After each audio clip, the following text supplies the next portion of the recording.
12 hip-hop songs, 12 legends.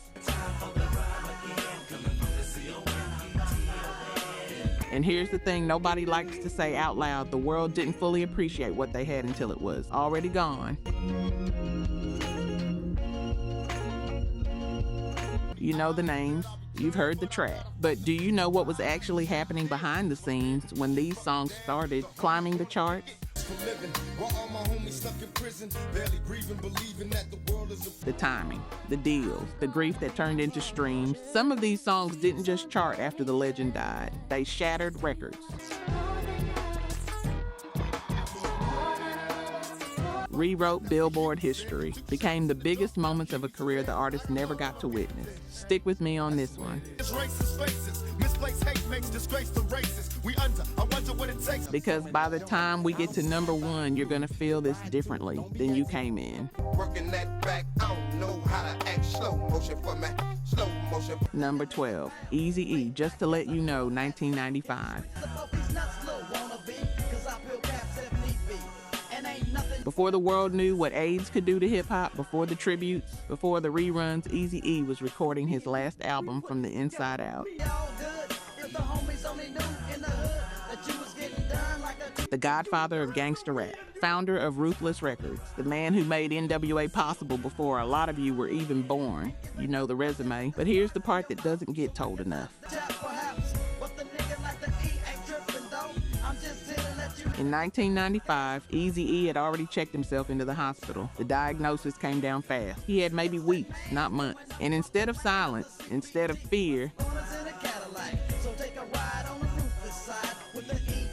this man was still finishing an album called Straight Off the Streets of Motherfucking Compton. That title alone tells you everything about who Eric Wright was. He died on March 26, 1995, 31 years old. Then something happened.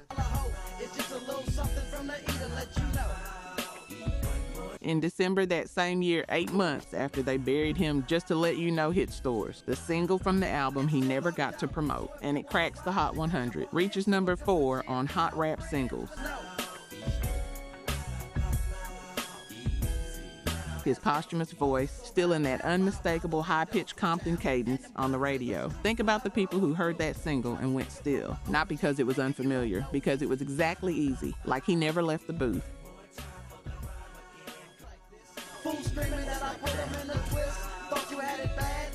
Here's what gets me about this though. That album debuted at number 3 on the Billboard 200, posthumously. The streets showed up for him the way he showed up for the streets, without hesitation. And if you know what Eazy did for West Coast rap, the way he built the infrastructure that launched Dr. Dre, Ice Cube, Snoop, you know this wasn't just an album. It was a receipt. Proof that when you build something real, it doesn't go anywhere just because you do.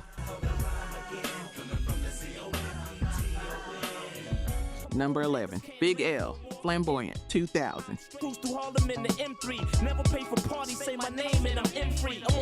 Let's talk about the rapper who Jay-Z called one of the best to ever do it. The man who was days away from signing to Rockefeller when everything stopped. Big L Harlem, Lamont Coleman. You probably already know that Lamont was a different kind of lyricist.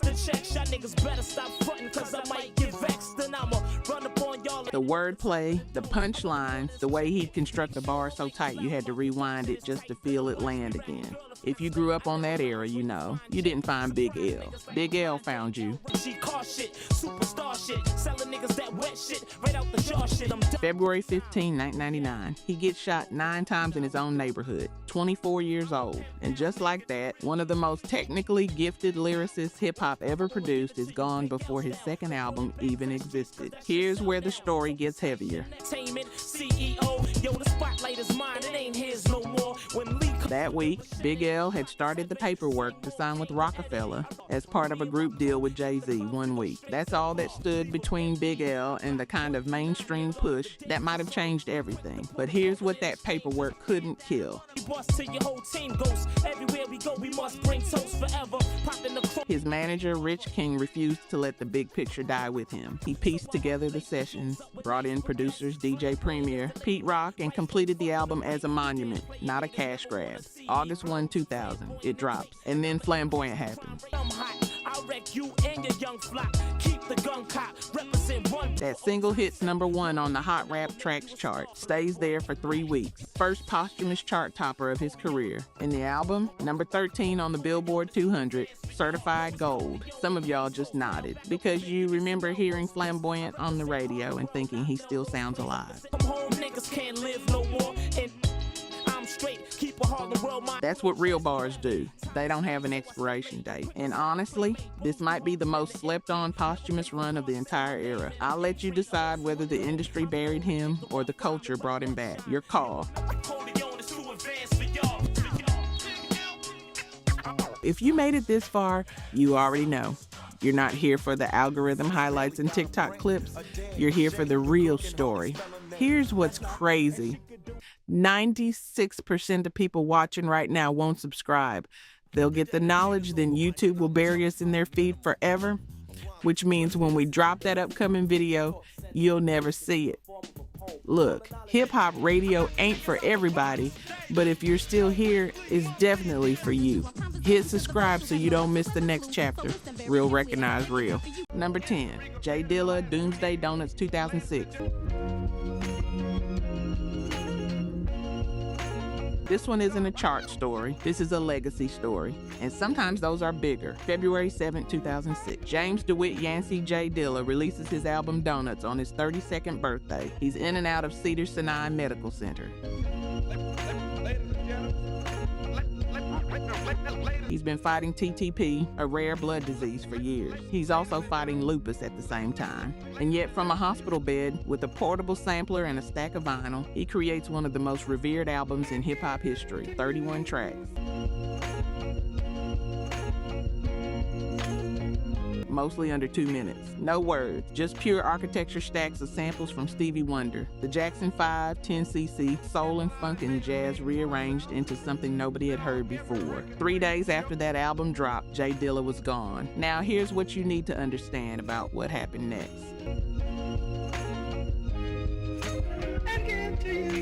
Donuts didn't debut anywhere near the top of the chart, but it never stopped growing. Drake sampled Dilla, Nas sampled Dilla, The Roots, Busta Rhymes, Jay Electronica, Big Sean all pulling from the well he built. Adult Swim used his beats as bumper music for years. A whole generation of producers grew up with Donuts playing on repeat, learning how to chop, flip, and think about music differently. By the 2020s, Dilla wasn't just respected. He was taught at universities, in music programs, in YouTube tutorials that have millions of views. And if you've ever been in a barbershop where someone mentioned Dilla and the whole conversation stopped, you know what I'm talking about.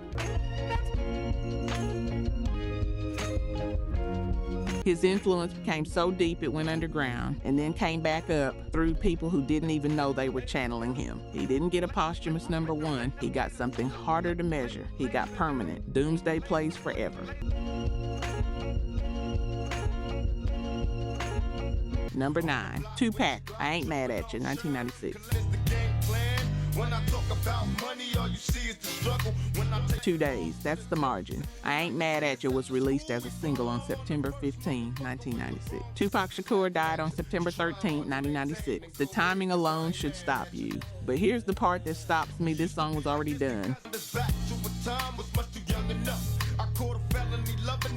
The music video was already shot, weeks before the Las Vegas shooting, weeks before everything ended. And in the video, Tupac plays a character who gets shot and goes to heaven, where he's greeted by Marvin Gaye, Bob Marley, Jimi Hendrix. I know, stay with me on this. Now we was once two niggas of the same kind. Quick to holler at a hoochie with Chill Hodari Coker, one of the most respected voices in hip-hop journalism, called this possibly the best song Tupac has ever recorded. And if you've sat with it, really sat with it, not just let it play, you understand why. It's forgiveness. It's specifically forgiveness over a DeBarge sample. Pac walking through the relationships that strained and stretched, the friends who felt he changed, the people he outgrew, and instead of the anger the world expected from him, he comes with peace. The song charts in the UK, Ireland, Germany, New Zealand. It charts internationally as a posthumous release. And if you were paying attention that September, you know what it felt like to hear Pac's voice on the radio knowing he was already gone. There's a specific kind of grief in that. You probably know the one. Some of y'all heard this song for the first time in a very specific place, a car, a bedroom, a particular city block. You know the one. Number 8, Aaliyah, More Than a Woman, 2001-2002. August 25, 2001. Aaliyah Donna Houghton boards a small twin-engine Cessna in the Bahamas. She just finished shooting the music video for Rock the Boat. She was 22 years old. The plane was overloaded. The pilot was unlicensed and had cocaine and alcohol in his system. The plane went down minutes after takeoff, and the music world lost one of the most innovative artists of its generation before she ever got to see what she was becoming. Here's the detail that makes this story different from every other entry on this list. The album Aaliyah was already out. It dropped in July 2001. It debuted at number 2 on the Billboard 200, selling 187,000 copies in its first week. Her biggest debut ever. But the label and Aaliyah couldn't agree on a second single. The momentum was slowing. And then August 25 happened. The week after her death, the album jumped from number 19 all the way to number 1 on the Billboard 200, propelled purely by grief. And then they released More Than a Woman as a posthumous single. September 4, 2001. A Timbaland production, dark, futuristic, that percussion locked into something you couldn't shake loose. The music video had already been shot. She was there in it, moving the way only she moved. In the UK, it went to number 1. And here's the record. Aaliyah became the first female artist in history to reach number 1 on the UK singles chart posthumously. Then George Harrison died, and his re-release, My Sweet Lord, replaced her at the top. First time in chart history that one posthumous number 1 replaced another. And if you've ever tried to explain to someone who wasn't there just what Aaliyah meant to that era, the way she moved, the way she sang, the way Timbaland built those beats around her, you know how impossible the words are. She wasn't just an artist, she was an aesthetic, a whole feeling. And More Than a Woman became the last time the world heard that feeling land somewhere new. Number 7, Nipsey Hussle, Racks in the Middle featuring Roddy Ricch and Hit Boy, 2019. I've been fighting battles up a steep hill. They gave my road dog 12, it was a switch. Ermias Asghedon was shot and killed on March 31, 2019, outside his own store, the Marathon Clothing, on Slauson Avenue. In the neighborhood, he spent his whole career trying to rebuild. This month, both commercial units. Damn, I wish my nigga Fast was here. He was 33. Racks in the Middle had been released a few months before. It was already a standout Hit Boys production. Roddy Ricch's hook, Nipsey's verse carrying the weight and precision he always brought to the booth. But it wasn't yet a chart phenomenon. I was riding around in the V12 with the racks in the middle. Had a pray to Almighty God. Then Nipsey died, and within 24 hours, his music sales increased nearly 3,000%. Streams jumped 1,773% in the United States. Racks in the Middle debuted on the Billboard Hot 100 at number 26, his highest ever chart position as a lead artist. Judge ain't sympathizing, court don't show forgiveness. 4 songs entered the Hot 100 in the same week, and then January 26, 2020. The Grammys. His grandmother walks to that stage, Lauren London beside her. And they accept the Grammy for Best Rapper Performance, Nipsey's first Grammy, his first and only. Says, blade music and best. Enterprise, take lucrative steps. I want you to think about that for a second. He chased that recognition his entire career. He put out Victory Lap. He got nominated. He didn't win that year. And the conversation he had with his brother after his brother said it's God's plan, that he wasn't supposed to win then, that he'd be back. Let my dog out the kennel. When you get it straight up by the mud, you can't imagine this shit. He was right. he came back. Nip did it not just for the awards, but for the people Lauren London said when she accepted it. And if you've ever watched someone build something from nothing in a neighborhood the industry wrote off, and then watch that neighborhood grieve, them like the community cornerstone they actually were. That's just some regular shit. See my granny on the jet, some shit I never forget. You know that this wasn't just a Grammy. It was the culture saying, we see you. We always saw you. We was lurking on her. Ain't show no mercy on her. We was going back to back. Number 6, Tupac Changes, 1998. Here's something most people don't know. Changes was recorded in 1992. Tupac was 21 years old. The song sampled Bruce Hornsby and The Ranges, The Way It Is, a 1986 track about racism and inequality. Things will never be the same. And flipped it into something that should have been released immediately. It was that good, that complete, that urgent. But it sat in a vault for 6 years. It wasn't released until October 13, 1998, 2 full years after Pac died, as part of his greatest hits compilation. I see no changes. Wake up in the morning and I ask myself, is life worth living? And the world responded like the song was brand new, because to most people it was. Changes goes to number 1 in Norway, number 1 in the Netherlands, number 3 in the UK, number 2 in Germany and Switzerland. It charts in 12 different countries simultaneously. In the US, it peaks at number 32 on the Hot 100, number 12 on the R&B chart. It gets nominated for Best Rap Solo Performance at the 2000 Grammys, the only posthumous song in that category's history to receive that nomination.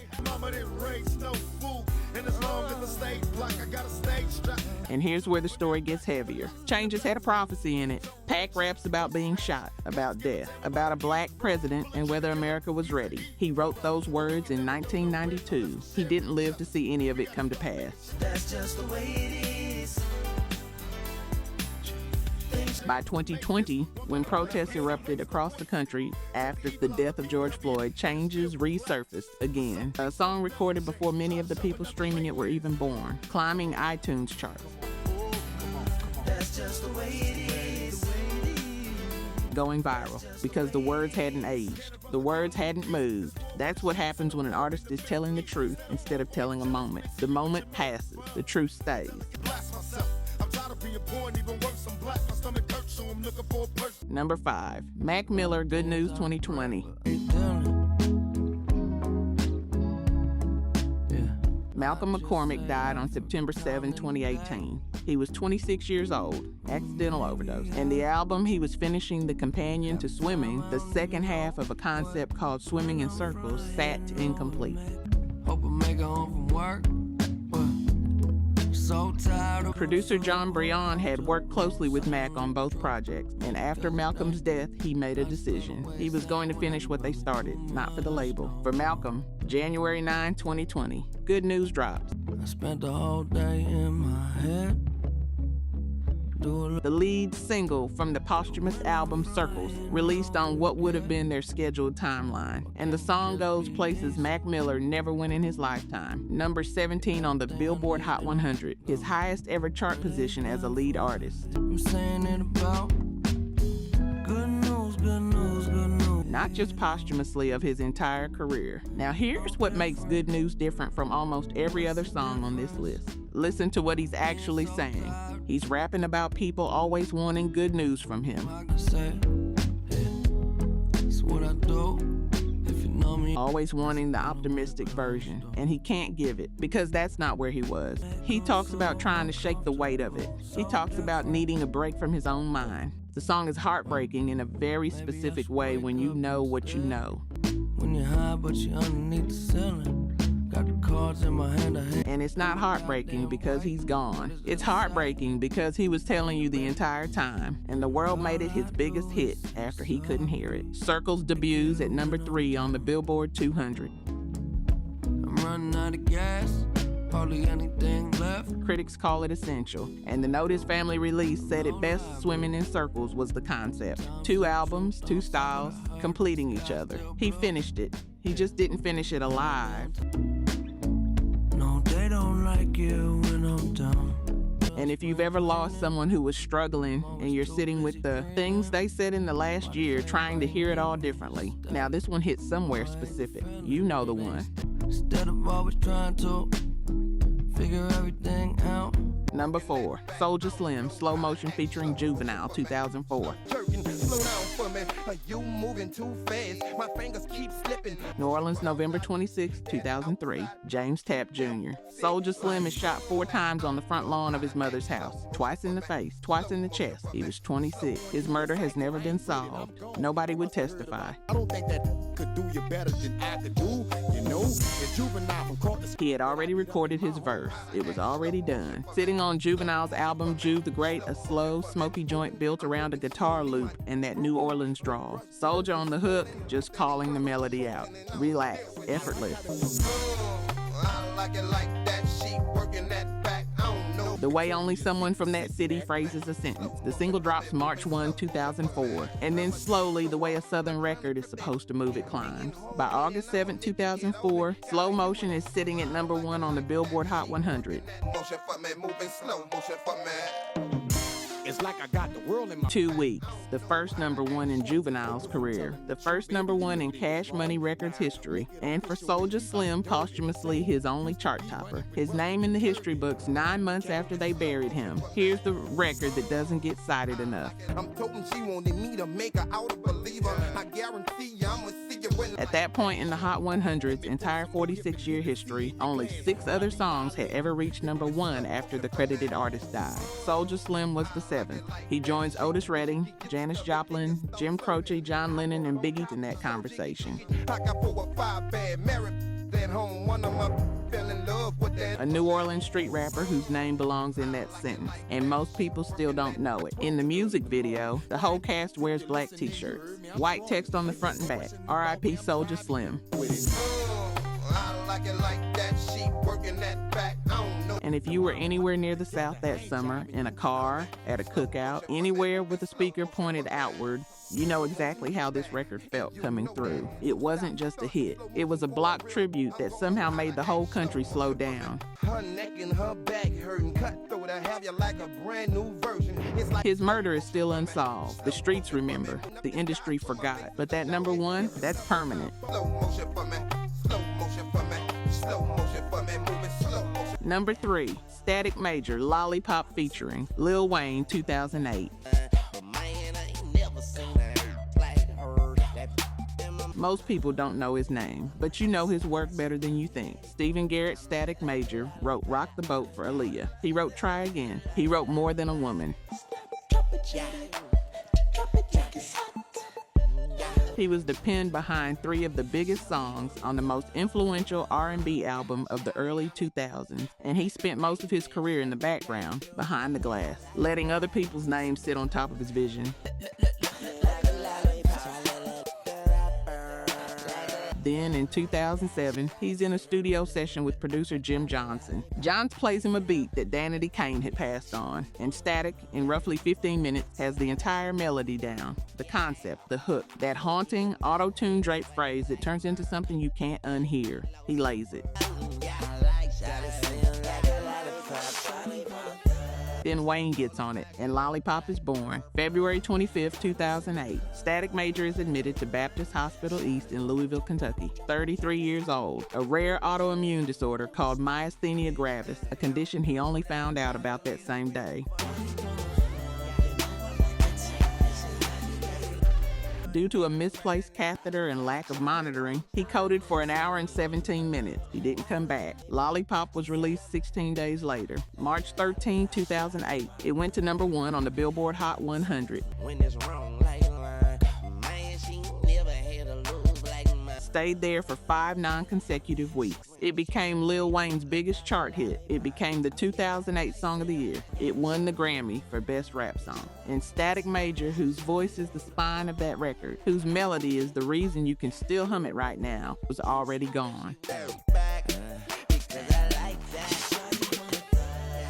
The music video was dedicated to him. The Grammy was accepted in his memory. And here's what doesn't sit right with me. The man wrote some of the most beloved R&B songs of that entire era. And the biggest moment his voice ever had on a chart came after he was already in the ground. She even wear a hurt on her back like mine. I make her feel right. You know the song. Now you know the name behind it.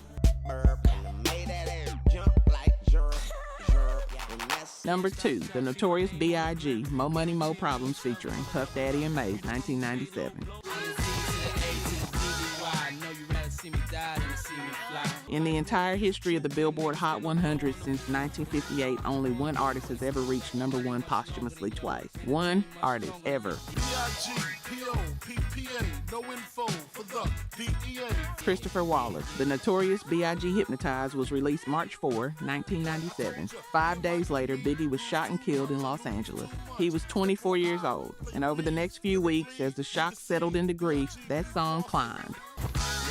Who's hot, who not? Tell me who rock, who sell out in the stores. And on May 3, 1997, 8 weeks after his death, Hypnotized hit number 1, 3 weeks at the top. His first ever number 1 while any heartbeat registered against his name. Puff Daddy held the summit after that with I'll Be Missing You 11 straight weeks. And then August 30, 1997, Mo Money, Mo Problems Biggie, Puff Daddy, and a young Maze Bumps I'll Be Missing You from the top spot. Biggie was back at number 1, his second posthumous chart topper, 2 weeks at the summit. Here's the fact that still doesn't fully process. In 1997, Biggie was only alive for 2 months. He died in March, but he towered over the pop charts for the entire year. His music, Puff's tribute to him, then his music again. Bad Boy Records owned that summer in a way that was equal parts triumph and grief. The Diana Ross I'm Coming Out sample, Mace's Slick Delivery, Kelly Price on the hook. And Biggie's verse recorded months before anyone knew it would become this sitting on top of the Billboard Hot 105, months after he died, while the streets still hadn't buried the east-west tension that took his life. Some of you were at barbershops when this played. Some of you had it in the trunk. Some of y'all were too young, and somebody older handed you this moment later and said, this was everything that summer. Number 1, the Notorious B.I.G. Hypnotized, 1997. We end where history starts. March 4, 1997, Hypnotized drops. Biggie is in Los Angeles, shooting a video, working press for Life After Death. He's at the height of his powers. He's 24 years old and he already sounds like a veteran of 20 years. That voice, that cadence, that storytelling dense and precise, always precise. 5 days later, he's dead. And Hypnotized, the song that was still fresh, still climbing, still finding its ears, becomes something different overnight. It goes from a street banger to a monument, from a single to a statement. It hits number 1 on the Billboard Hot 100 on May 3, 1997. Stays there for 3 weeks. Here's the weight behind that moment. The last time a solo artist topped the charts posthumously before Biggie was John Lennon in 1980, 17 years. The music industry had not seen that happen in almost 2 decades, and Biggie did it, then did it again. But I want to close on something beyond the charts. Life After Death was a double album, 24 tracks, released March 25, 1997, 2 weeks after he died. The title on the cover,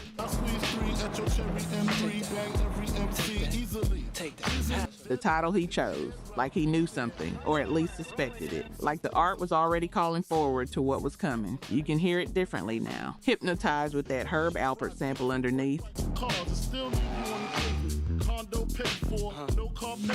With the confidence and the bravado and the lines that knew no ceiling plays today, and you hear a 24-year-old out who had no idea he had 5 days left. Or maybe he did, and he made it sound that good on purpose. Have sex on rough, that's Persian.